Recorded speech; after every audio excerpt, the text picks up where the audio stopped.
من بۆ هاتووە لە دوکانی کاردیناڵ 2014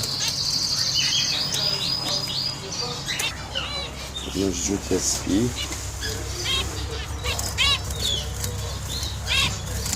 ئەمانە 2016 و 15 ئەمانیش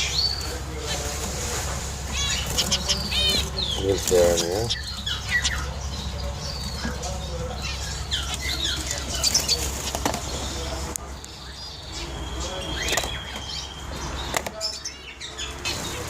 مانشمانەیە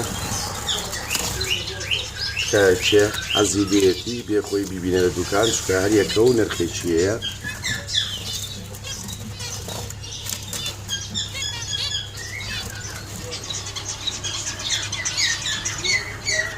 زۆر سپاس